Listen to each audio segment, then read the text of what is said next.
잘 오셨습니다. 주의 이름으로 환영합니다. 이 시간에도 주님의 말씀과 은혜를 사모하여서 오신 여러분들을 주님께서 기뻐 받아주시고 그 발걸음과 심령 가운데 하늘의 은혜와 능력으로 충만하게 채워주실 줄 믿습니다. 아멘. 여러분들은 자녀를 교육할 때 스파르타식 교육이라는 말을 많이 들어보셨을 것입니다. 스파르타식 교육이라 하면은 매우 엄격하고 강압적인 교육이라는 이미지가 떠오릅니다. 실제로 이 스파르타는 앞에 그림 지도를 보시면은 그리스 지역에 있는 그런 지역입니다. 이 스파르타 교육을 근거로 하는 교육을 말하는데, 스파르타는 그리스의 다른 나라들보다 굉장히 좀 작은 나라였습니다.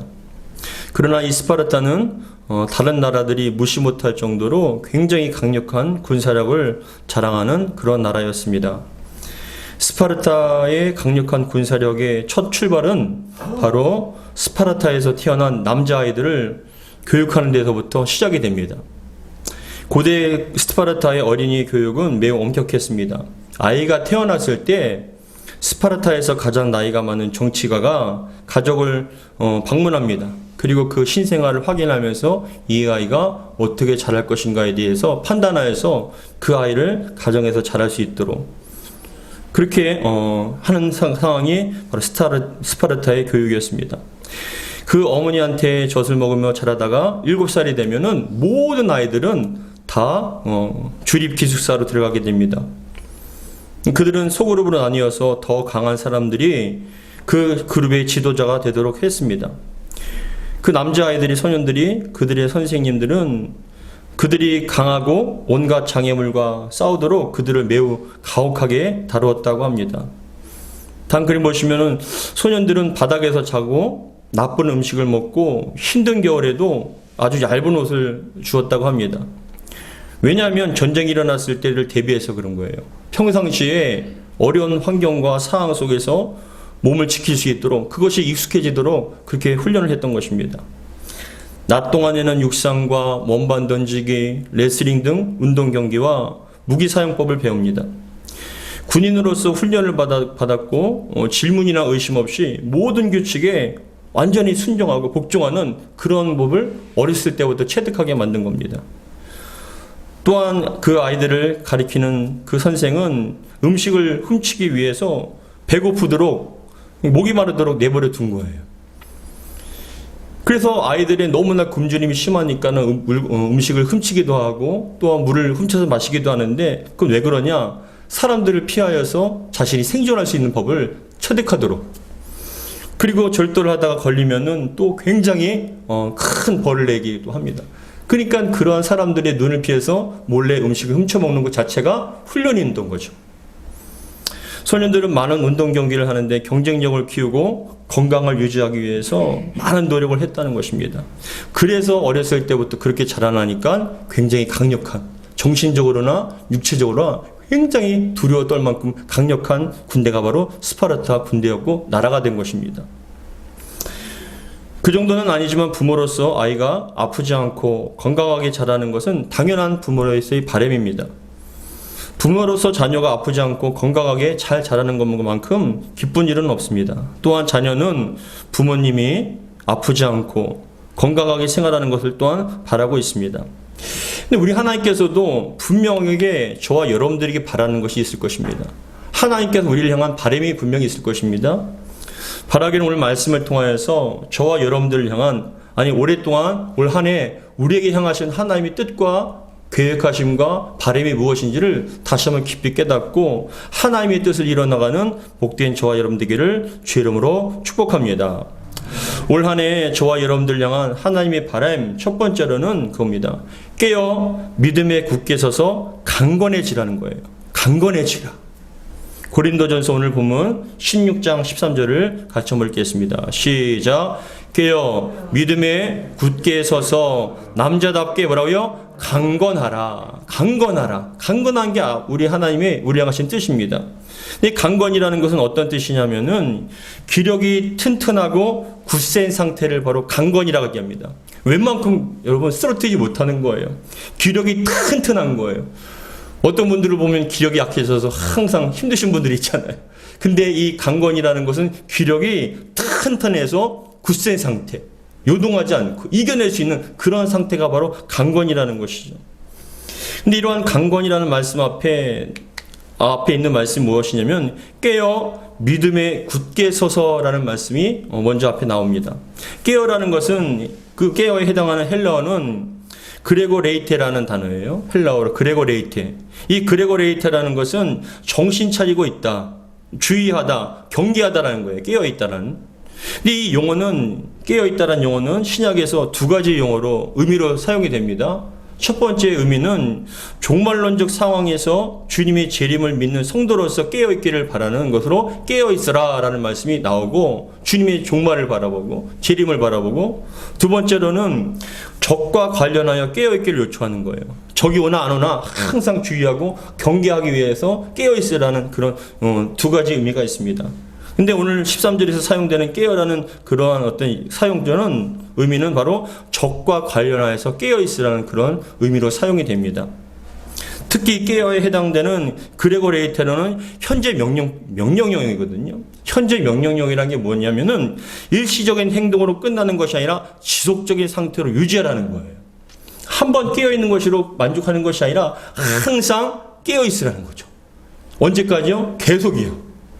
그것이 바로 깨어있으라는 의미가 있는데, 베드로 사도 역시 교회와 성도들에게 근신하라, 깨어있으라라고 말씀을 합니다. 베드로전서 5장 8절에 보시면 다음과 같이 말씀합니다. 근신하라, 깨어라, 너희 대적 마귀가 우는 사자같이 두루다니며 삼킬 자를 찾나니라고 말씀을 합니다. 그러니까 우는 사자와 같이 사단 마귀가 삼킬 자를 찾아다니면서 유심히 지켜보는 거예요. 사냥감과 먹잇감을 보고. 그래서 여러분, 우리는 항상 근신하고 깨어있으라라는 말씀이죠. 적이 오나 안 오나를 살펴보는 거예요. 교회와 성도가 근신하고 깨어있어야 할 이유는 사단 마귀가 우는 사자와 같이 삼킬 자를 찾아다니고 있기 때문에 그렇습니다. 성도는 여러분 항상 공격을 당하게 돼요. 그런데 이 깨어있지 않으면 그 공격을 이겨낼 수가 없어요. 지금도 사단 마귀는 우리에게 사자와 같이 울부짖으며 삼킬 자를 찾아다닐 뿐만이 아니라 끊임없이 불화살을 쏘고 있어요. 조금만 경계를 늦추고 깨어있지 않으면 그 불화살이 맞기도 하고 사자에게 먹혀버리기도 합니다. 성도는 사단의 공격과 위협으로부터 한순간도 방심하지 말고 항상 경계태세를 유지해야 한다는 것입니다. 여기서 깨어라는 그 해당하는 단어는 헬라어 똑같은 말인데 그레고 레사테인데, 이 그레고 레사테는 똑같은 말씀인데 이것은 그레고 레사테는 부정과거 명령법이에요. 부정과거 명령법인데 어떤 의미가 있냐면은 깨어있는 채로 있다, 주의 깊다, 방심하지 않고 경계하여 있다라는 뜻이 바로 이 그레고 레사테란 그 단어의 의미입니다. 가끔가다 TV를 보면 동물의 왕국을 보거든요.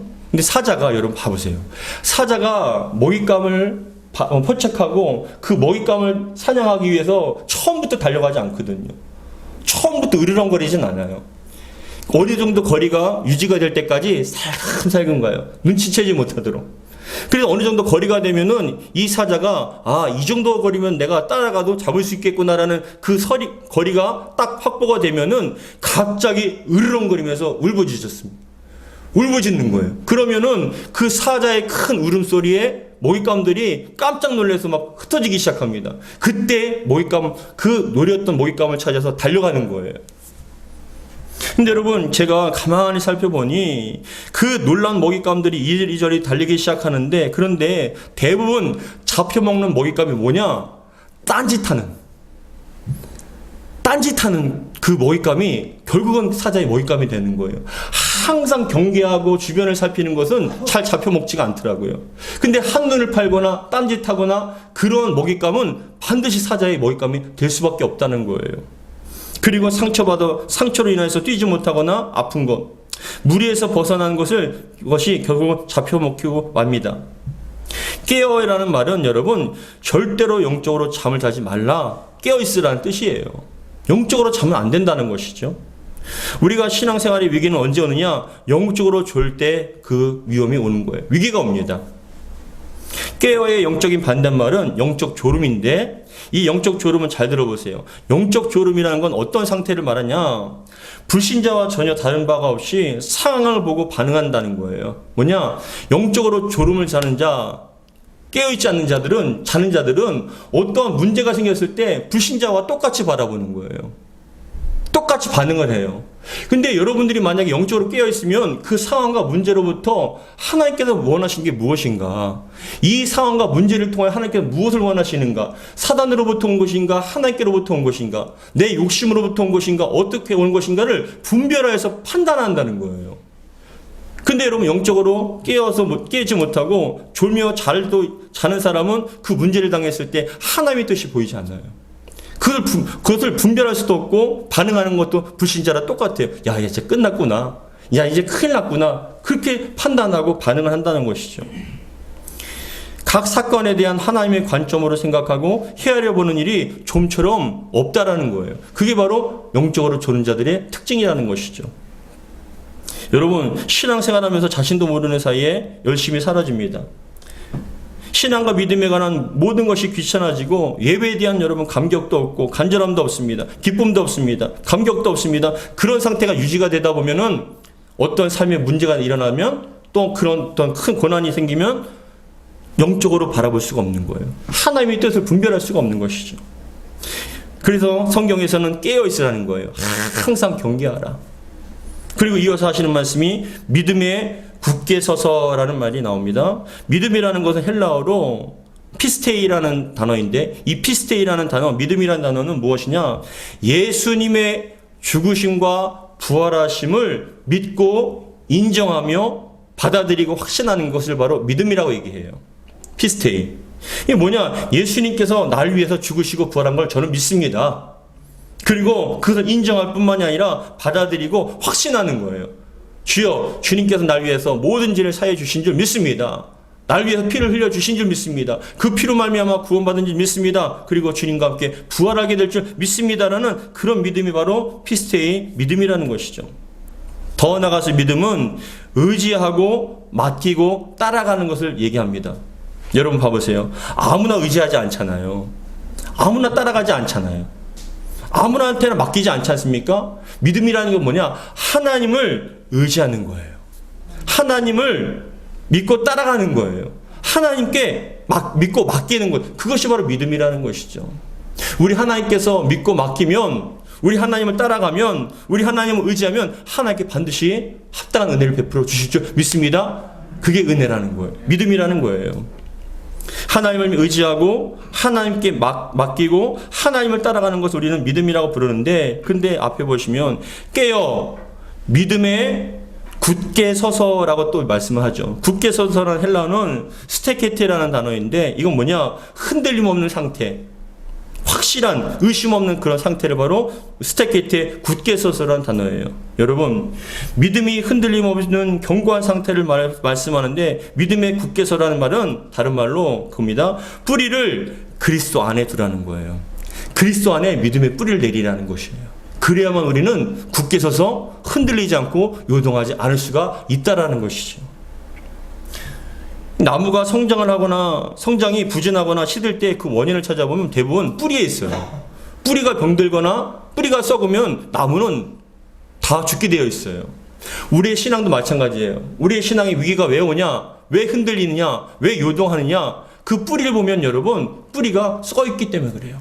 병들었기 때문에 그래요. 그래서 말씀하시기를 믿음에 굳게 서서라는 건 뭐냐? 그 뿌리를 예수님께 두라는 거예요.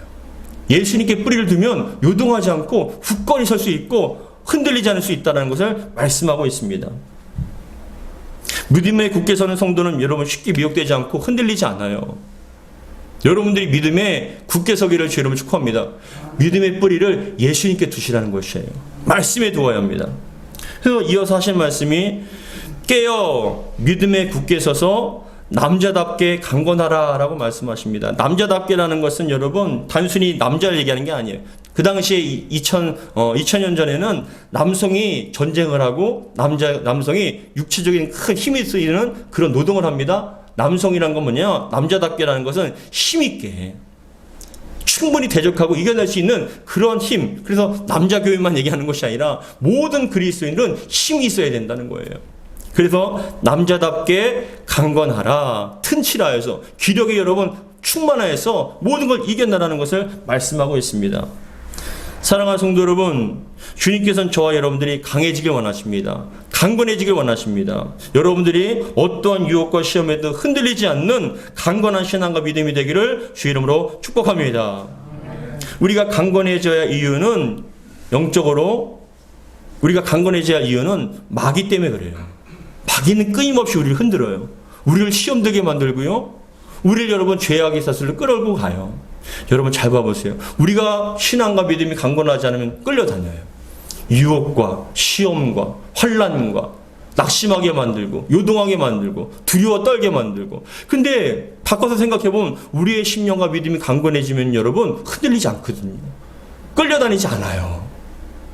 그렇기 때문에 하나님께서는 저와 여러분들에게 강건하게 원하시는 거예요. 에베소서 6장 13절에는 뭐라고 말씀하시냐면은 이는 악한 날에 너희가 능히 대적하고 모든 일을 행한 후에 서기 위함이라 라고 말씀합니다. 악한 날이라는 건 우리가 살아있을 때예요. 육신에 있을 때 모든 어떤 일들 너희가 능히 대적하고 그 모든 일들에 대해서 대적하고 모든 일을 행한 후에 서기 위함이라는 것은 승리자의 모습으로 서기 위해서 우리가 마귀를 대적하고 이겨내야 된다는 것이에요. 그렇다면 여러분 강건해지려면 어떻게 해야 할까요? 우리의 신앙과 믿음이 강건해지기 위해서는 어떻게 해야 될까요? 육신의 몸이 튼튼해지려면 잘 먹고 운동하면 돼요. 그렇죠? 잘 먹고 운동하면은 육신이 튼튼해집니다. 그럼 우리가 믿음과 영적으로 튼튼해지려면 강건해지려면 어떻게 해야 될까요? 첫 번째로는 겁니다. 우리의 믿음과 영혼이 강건해지려면 첫 번째 비워야 한다는 거예요. 비우라. 따라하겠습니다. 비우라. 비우라. 비워야 합니다. 무엇이냐면은 내 안에 있는 옛사람과 욕심과 정욕을 비워내야 돼요. 그 욕심과 정욕이 안에 있으면 우리는 믿음은 절대로 강건해질 수가 없어요. 먼저 비워야 합니다. 욕심은 우리의 영혼과 믿음을 연약하게 만들고 병들게 만들어요. 그래서 마가복음 4장 19절에는 다음과 같이 말씀합니다. 세상의 염려와 재물의 유혹과 기타 욕심이 들어와 말씀을 막아 결실하지 못하게 되는 자요라고 합니다. 여러분 열매가 결실한다는 건 건강하다는 뜻이잖아요. 근데 그것을 막는 건 뭐냐? 결국 욕심이 들어오면 우리의 삶 속에 어떠한 것도 열매를 맺지 못하게끔 막아버린다는 거예요. 그래서 우리는 욕심을 자꾸만 비워야 돼요. 이어서 하시는 말씀이 야고보서 1장 15절에는 다음과 같이 말씀합니다. 욕심이 잉태한 즉 죄를 낳고 죄가 장성한 즉 사망을 낳느니라 라고 말씀합니다. 여러분 안에 욕심이 있으면 여러분 우리는 자꾸만 연약해지는 거예요. 끌려다녀요. 돈의 노예가 되고 명예의 노예가 되고 정욕의 노예가 되고 사람들에게 인정받고 싶고 더 높아지고 싶은 욕심, 성공하고 싶은 욕심, 돈 욕심, 명예의 자리 욕심, 이런 욕심들은 우리를 자꾸만 하나님으로부터 벗어나서 사단에게 끌려가게 만든다는 거예요. 영적으로 봤을 땐 욕심이 얼마만큼 치명적인지 몰라요. 그래서 비워야 한다는 거예요. 우리가 흔히 쓰는 스펀지가 있지 않습니까? 스펀지가 있어요. 근데 이 스펀지의 특성은 액체를 머금어요. 액체를 쫙 빨아들입니다. 그래서 이 스펀지를 때로는 욕실 청소나 그리고 아니면 그릇을 닦을 때 이 스펀지를 사용합니다. 근데 이 스펀지는 액체를 머금게 되면 여러분 봐보세요. 액체를 스펀지가 쫙 빨아들여서 머금게 되면 다른 것들을 머금을 수가 없잖아요. 이해가 되시나요? 스펀지에게 어떤 액체나 무엇이 여러분 머금게 되면은 다른 것을 받아들일 수가 없어요. 여러분 안에 욕심이 가득 채워 있고 세상이 가득 차 있으면 하나님의 것이 들어올 수가 없어요. 그렇기 때문에 성경은 우리에게 비워내라는 거예요. 비우라는 거예요. 건강하기 위해서는. 욕심을 비우고 정욕을 비우라는 것이 그래야만 하나님의 것이 흡수가 되기 때문에 그렇습니다. 사도 바울은 예수님을 영접한 후에 많은 것을 내려놓고 버렸어요. 돈 욕심, 자신의 학문과 가말리엘 문화에 대한 바리새파 중에 바리새파이란 그런 자부심과 명예를 버렸어요. 내려놓았습니다.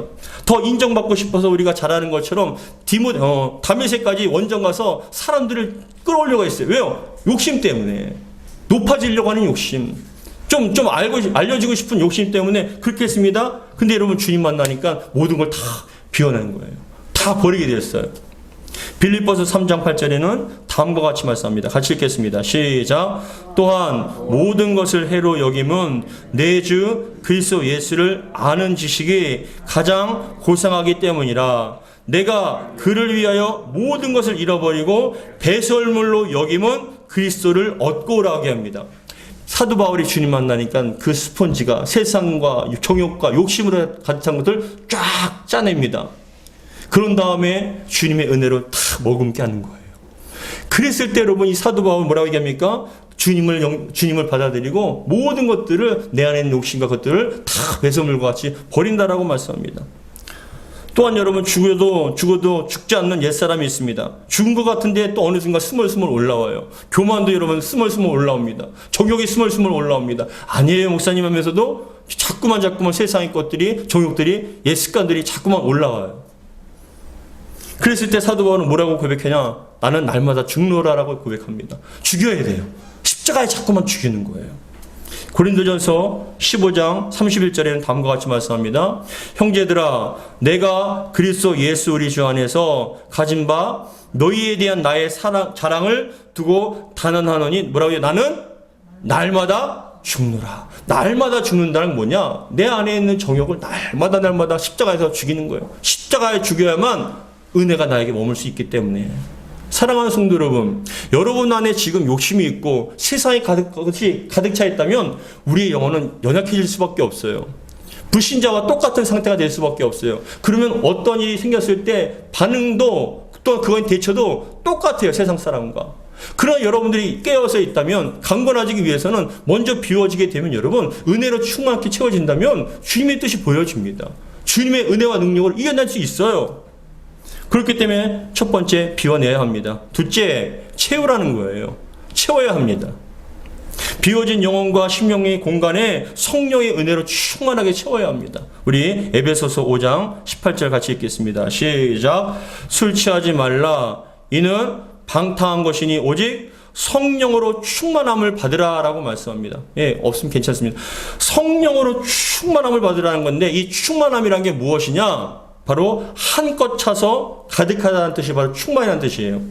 이 컵에 물이 꽉 차 있습니다. 이걸 충만이라고 얘기해요. 비워진 공간이 없는, 더 이상 채울 수 없는 그 상태가 바로 충만이라는 것인데 하나님께서는 우리에게 성령의 충만함을 받으라는 거예요. 성령으로 가득 채우라는 것입니다. 그래서 우리는 성령의 충만을 위해서 날마다 성령 안에서 또한 성경에서는 기도하라고 얘기하세요. 성령 안에서. 에베소서 6장 18절에는 다음과 같이 말씀합니다. 모든 기도와 간구를 하되 항상 성령 안에서 기도하고 이를 위하여 깨어 구하기를 항상 힘쓰며 여러 성도를 위하여 구하라. 나만 되는 것이 아니라 그 사람들 위해서 성령 충만함을 위해서 항상 깨어서 기도하라고 말씀하세요. 여러분 기도함을 통하여 성령이 여러분 가운데 충만하게 채워지기를 주의 이름으로 축복합니다. 그리고 우리가 채워야 할 것은 말씀이죠. 말씀을 묵상하고 말씀을 읽고 심령 속에 자꾸만 말씀의 은혜로 채워야 합니다. 요한복음 15장에서 예수님께서는 포도나무 비유를 통하여서 말씀하시는데 포도나무 비유 속에서 하나님 아버지는 농부이시고 우리 주 예수님은 포도나무라고 말씀하세요. 그리고 저와 여러분들은 포도나무에서 나온 가지라고 말씀하세요. 근데 여러분 이 가지가 열매를 맺기 위해서는 그 나무로부터 뿌리로부터 오는 영양분을 공급받았을 때 열매를 맺을 수 있는 거 아닙니까? 말씀 우리 안에 거하면 주님께서 은혜를 주신다는 거예요. 요한복음 15장 4절 같이 읽겠습니다. 시작. 너희가 내 안에 거하고 내 말이 너희 안에 거하면 무엇이든지 원하는 대로 구하라. 그리하면 뭐라고요? 이루리라 라고 말씀하세요. 우리가 주님 안에 거하는 방법이 뭔지 아세요? 말씀 안에 거하는 거예요. 그 말씀 안에 우리가 거하면 주님께서도 우리 안에 거하시고 우리는 주님과 연합되어서 많은 열매. 여러분 저를 봐보세요. 건강한 나무가 열매를 맺어요. 건강한 가지가 열매를 맺는 거예요. 똑같은 나무에서 나온 가지도요, 건강하지 않으면 열매를 맺을 수 없어요. 쭉정이만 납니다. 근데 건강한 가지는요, 많은 열매를 맺을 수 있는 거예요. 사랑하는 성도 여러분, 여러분 삶 속에 많은 성령의 열매, 빛의 열매, 은혜의 열매가 많이 맺어지기를 주 이름 축복합니다.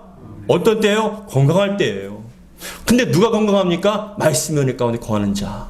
주님께서 우리와 함께 하시는 자가 열매를 많이 맺을 수 있다는 것이죠. 세 번째, 우리가 건강하기 위해서는 죄의 모양을 어떤 모양이라도 버리고 죄를 대적하여 싸워야 된다는 거예요. 죄를 지으면 여러분 절 봐보세요. 죄를 지으면 우리의 믿음에, 건강함에 엄청난 큰 타격이 있어요. 죄를 짓기만 하면 우리가 영적으로 엄청나게 타격을 받아서 그 건강을 잃어버리는 거예요. 그래서 악이나 죄의 모양을 어떤 것도 담지 말라라고 성경이 말씀합니다. 데살로니가 전서 5장 22절에는 악은 어떠한 모양이라도 버리라고 얘기하세요. 악은 어떻게 포장을 한다 할지라도 우리는 악은 악이고 죄는 죄예요. 그 죄는 결국 우리를 죽여요. 우리의 영적 건강함을 잃어버리게 만듭니다. 병들게 만듭니다. 죽게 만듭니다. 그래서 악은 어떠한 모양이라도 버리라라고 말씀합니다.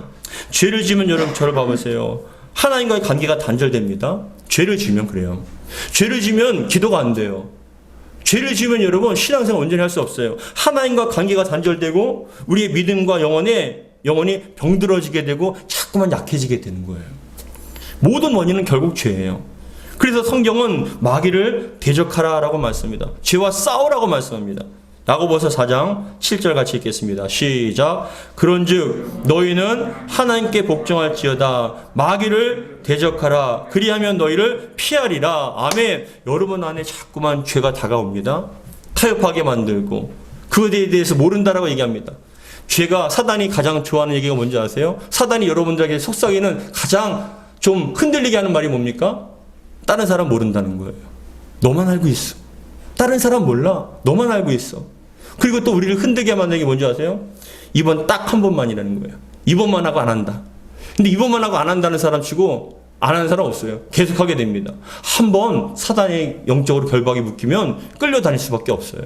단호하게 여러분 대처하고 단호하게 끊지 않으면 우린 끌려다닐 수밖에 없어요. 그러면 결국은 병들게 되고 연약해지게 되고 평생을 죄에 끌려다니는 거예요. 여러분 생각해 보세요. 우리가 맨날 왜 얘기합니까? 다람쥐 쳇바퀴듯이 회개하는 것도 한두 번이지. 아 목사님 벼룩에도 낯짝에 있지. 왜 이렇게 맨날 죄 짓는 것 때문에 교회 안 나갈래요? 죄송해서 그래요. 회개하는 것도 한두 번이죠. 무슨 얘기입니까? 죄를 끊을 수 있는 힘이 없다는 거예요. 결단하고 끊으려고 의지를 갖고 마귀를 대적하고 죄와 싸우려는 마음이 있다면 주님께서 도와주시죠. 믿으시기 바랍니다. 근데 여러분 그 영혼이 건강하지 못하니까 강건할 수 없으니까 끌려다니니까 자꾸만 타협하고 나는 안 된다라고 얘기하는 거예요. 변명하는 것입니다. 주님께서는 여러분들이 강건해서 죄와 싸우고 요동하지 않고 날마다 건강하게 신앙의 열매를 맺게 주실 줄 믿습니다. 그래서 우리는 비우라, 채우라. 죄와 대적하여 싸우라라고 말씀합니다. 그것이 바로 강건함의 방법입니다. 두 번째, 우리에게 원하시는 모습 두 번째로는 바로 오늘 본문 뒤에 14절에 있습니다. 우리 고린도전서 16장 14절을 같이 한번 읽겠습니다. 시작. 너희 모든 일을 사랑으로 행하라. 첫 번째, 우리가 강건해지기 원하십니다. 두 번째는 뭐라고요? 너희 모든 일을 사랑으로 행하라 라고 말씀합니다. 사랑하는데 그 앞에 뭐라고 얘기합니까? 모든 일이라고 나와 있어요. 모든 일. 직장 생활, 가정 생활, 가정을 어떤 섬기는 것, 아니면 신앙 생활하는 것, 모든 일을 어떻게 해요? 다 사랑으로 하라는 것이죠. 모든에 해당되는 헬라어는 판타라는 이 단어는 모든 것들이란 뜻인데 여기서 모든 일이란 고린도전서의 앞에 부분을 보시면 돼요. 앞에 어떤 일이 생기냐면은 고린도전서 1장부터 3장까지는 파벌이 나눠져요. 나는 바울에게 속한 자다. 나는 베드로에게 속한 자다. 난 그리스도에게 속한 자다. 교회 안에서 날마다 파벌이 생겨서 싸우는 거예요. 사도 바울이 얘기합니다. 야, 어떻게 주님 몸된 교회가 나눠졌냐? 누구에게 속한 자가 어딨냐? 우린 다 주님의 것인데. 근데 끊임없이 싸워요. 그리고 6장에서는 성도 간의 어떤 소송 문제가 있고 7장에서는 남편과 아내의 문제가 있습니다. 12장에서부터 14장까지는 주의 만찬에서 가난한 자들에게 대한 차별과 예배에 있어서 교회의 공동체 문제가 자꾸만 드러납니다. 근데 이런 수많은 문제들에 대해서 어떻게 대하냐? 사랑으로 대하라는 거예요. 사랑으로 그것을 해결하라는 거예요. 무슨 말씀이냐? 사랑으로라는 것은 여러분 헬라어로 엔 아가페예요. 사랑으로. 엔 아가페는, 아가페라는 건 신적인 사랑이죠. 근데 엔이라는 건 뭐냐? 안에서란 뜻이에요. 그러니까 이 성경에서는, 우리 개역 개정에서는 사랑으로라고 얘기하지만 헬라어 원문에 의해서는 어떤 의미가 있냐? 사랑 안에서 모든 것을 다 행하라는 것이죠. 사랑 안에서. 잘 봐보세요. 우리가 행하는 모든 일의 시작은 사랑이 되어야 합니다. 사랑하기 때문에 그렇게 해야 돼요. 그리고 일하는 과정에서도 사랑하기 때문에 행해야 합니다. 사랑으로 행해야 돼요.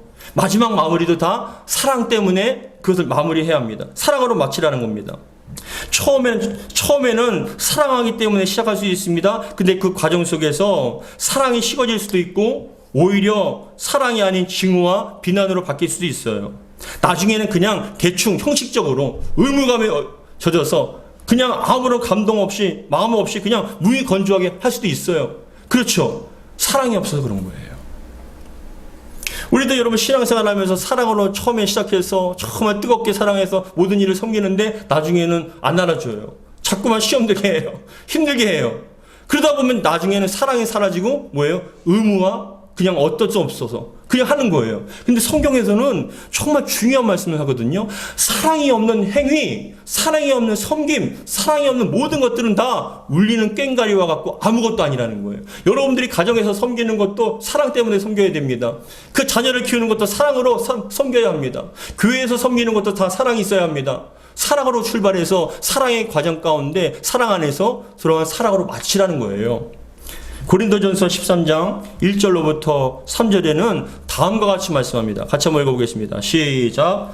내가 사람의 방언과 천사의 말을 할지라도 사랑이 없으면 소리나는 구리와 울리는 꽹과리가 되고 내가 예언하는 능력이 있어 모든 비밀과 모든 지식을 알고 또 산을 옮길 만한 모든 믿음이 있을지라도 사랑이 없으면 내게 아무것도 아니요 내가 내게 있는 모든 것으로 구제하고 또 내 몸을 불사르게 내줄지라도 사랑이 없으면 내게 아무 유익이 없느니라 라고 말씀합니다.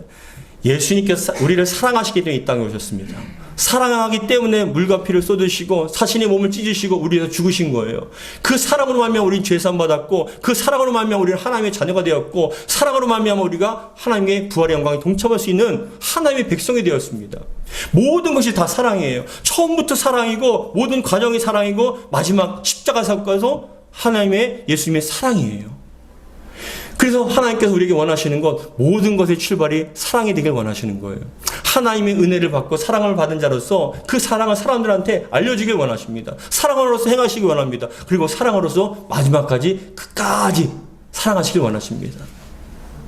사랑하는 성도 여러분, 사역을 하면서 제 스스로 항상 다짐하는 것은 모든 것을 주님의 마음과 사랑으로 하자라는 것이 저의 항상 사역과 삶의 그런 중심이에요. 모든 것을 주님의 마음과 사랑으로 하자. 그런데 여러분, 어느 순간 제 마음이 돌같이 굳어지고 냉랭해질 때가 있어요. 솔직하게 말씀을 드리면 항상 똑같이 말씀을 보고 예배드리고 기도하는데 어느 순간 너무나 예배드리기가 힘들 때가 있어요. 모든 것이 피곤하고 영적으로 어둠이 몰려올 때가 있습니다. 목회자이기 때문에 예배를 안 드릴 수는 없고 기도와 말씀을 멀리할 수 없어요. 습관적으로라도 억지로라도 몸을 쳐서 예배드리고 말씀과 기도를 할 수밖에 없어요. 근데 여러분, 그러한 그 속에 예배와 또한 더 신앙과 기도와 말씀 속에 전혀 어떤 감격과 기쁨이 없을 때가 많아요. 그럴 때가 있습니다. 제 스스로도 생각합니다. 아니 도대체 왜 이러지? 도대체 왜 이럴까? 왜 마음이 자꾸만 냉랭해지고 돌같이 굳어지고 기쁨이 없을까? 감격이 없을까? 왜 행복함이 없을까라고 자꾸만 제 스스로에 대해서 질문을 합니다. 그럴 때는 여러분 참 힘들 때는 진심으로 내 몸을 쳐 억지로라도 복종을 시켜서 그 자리를 지키지만 새벽에 일어날 때 항상 하는 얘기가 피곤하다. 우리 몸을 하늘로 쉬었으면 좋겠다. 또한 그런 마음으로 여러분 지나가면은 벌써 또 수요일이야? 벌써 또 금요일이야? 벌써 주일이 다가왔네? 어떡하지? 그런 마음이 들어요. 근데 여러분 도대체 왜 그럴까라는 물음 가운데 하나님께 기도하고 또 기도를 하다 보면 어느 순간 주님께서 제 마음속에 주님께서 주시는 대답이 있어요. 응답이 있습니다. 무엇이냐면 바로 주님에 대한 사랑이 식어졌을 때 그렇더라고요. 주님의 그 사랑, 십자가의 사랑이 제 마음속에 식어졌을 때 모든 것이 귀찮아요. 모든 것이 형식적이에요. 의무로 하는 거예요. 감격이 없어요. 기쁨은 없어요. 즐거움이 없어요. 행복감이 없어요. 근데 여러분 그 부분을 놓고 간절한 마음 기도하는 거예요. 하나님 정말 주님의 사랑을 회복시켜 주옵소서. 십자가의 사랑을 회복해 달라고 간절한 마음으로 기도하다 보면 어느 순간인가 또 제 마음이 뜨거워지기 시작해요. 그 마음이 사랑이 회복되어지면 여러분 어떻게 변화가 되느냐? 예배를 드려도 감격이 있고요. 말씀을 봐도 여러분 너무나 주님의 음성처럼 달콤하고요. 기도를 하는데도 너무나 주님께서 제 앞에 계신 것 같아요. 아름답고 뜨거운 기도가 확 이루어지는 거예요. 왜 그런지 아십니까? 제 마음에 주님에 대한 사랑과 십자가의 사랑이 있기 때문에 그래요. 지금 여러분들의 마음은 어떻습니까? 혹시 한겨울에 불 꺼진 그런 방과 같이 냉랭하지 않습니까? 차갑진 않습니까? 돌같이 딱딱해지지 않습니까? 그것이 여러분 그게 그냥 그분의 상태예요. 근데 여러분 잘 봐보세요. 왜 그러냐? 돌파구가 뭐냐? 주님의 사랑을 회복하면요 바뀌어질 수가 있는 거예요. 주님의 사랑이 여러분 가운데 임하게 되면요, 십자가의 사랑이 여러분 가운데 임하게 되면 뜨거워지고 감격하게 되고 기뻐하고 감사하며 예배 가운데 살아계신 하나님을 만날 수가 있는 것이에요. 그렇게 되면 그 영혼은 살아나게 되고 은혜 받게 되는 거예요. 사랑하는 성도 여러분, 우리 성경에서 오늘 말씀하십니다. 너희 모든 일을 사랑 안에서 행하라 라고 말씀하십니다. 우리 주님께서 여러분을 향한 뜻입니다. 올 한 해 정말 주 안에서 강건해 주시고 더 나아가서 모든 일을 행할 때 꼭 예배드리고 기도하는 것뿐만이 아니라 모든 일을 행할 때 사랑 안에서 주님께서 주신 그 사랑과 은혜를 감격하며 모든 일을 행할 수 있는 저와 여러분 되기를 주의 이름으로 축복합니다. 우리의 주님께서는 우리가 강건해지길 원하십니다. 어떤 것에 유동하지 않고 어떤 것에도 흔들리지 않고 믿음으로 승리하기 원하십니다. 더 나아가서 주님의 그 사랑을 우리의 삶 속에 증거하며 나타내는 사랑의 메신저의 삶을 살기를 원하십니다. 여러분이 있는 가정이 여러분들로 말미암아 여러분 안에 있는 그 주의 사랑으로 말미암아 십자가의 사랑으로 말미암아 훈훈해지기를 바랍니다. 불 꺼진 난로와 같이 냉랭한 것이 아니라 딱딱해진 것이 아니라 여러분 안에 있는 그 예수님의 십자가와 사랑으로 말미암아 가정이 훈훈해지고 삶이 훈훈해지고 교회가 훈훈해질 수 있는 저와 여러분 되기를 주의 이름으로 축복합니다. 기도하겠습니다. 아버지 하나님 감사드립니다. 오늘도 귀한 말씀 주시면 감사합니다. 우리 사랑하는 성도들 어떤 것에도 흔들리지 않는 정말 강건한 신앙과 믿음 될 수 있도록 축복하여 주옵소서. 항상 깨어 사단마귀를 정말 대적하며 우리에게 다가오는 그런 영적인 도전과 시험들을 이겨낼 수 있는 강건한 능력의 소유가 되길 원합니다.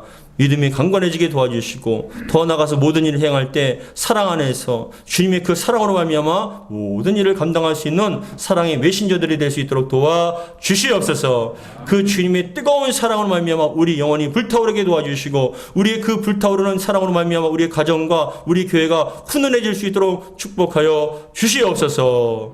우리 주 예수 그리스도로 기도하옵나이다. 아멘.